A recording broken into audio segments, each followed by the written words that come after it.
বন্ধুরা, আজকে একটা সুন্দর ভিডিও নিয়ে এলাম। দেখো কত সুন্দর গ্রামের পরিবেশ। আমরা তো থাকি কলকাতায়, অ্যাকচুয়ালি এরকম পরিবেশ দেখতে পাই না। দেখো চারিদিকে শুধু সবুজই সবুজ। তার সাথে আমি দই খাচ্ছি। দেখো এই কাজে এসেছিলাম, বাইক পিছনে দেখতেই পাচ্ছ। এত সুন্দর পরিবেশ, মানে এত ভালো লাগছে ধারণার বাইরে। পুরো চারিদিকে গ্রাম। দেখো চারিদিকে এপারেও নিলাম, ওপারেও যাচ্ছি। দেখো চারিদিকে শুধু গ্রামই গ্রাম, আর কিচ্ছু নেই। শুধু চারিদিকে শুধু গ্রাম। রাস্তা চলছে, এই হচ্ছে ব্যাপার। বুঝেছো?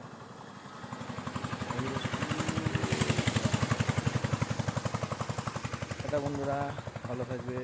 যদি ভিডিওটা ভালো লাগে অবশ্যই লাইক কমেন্ট শেয়ার করো। টাটা। কিন্তু ভিডিও নিয়ে খাচ্ছি।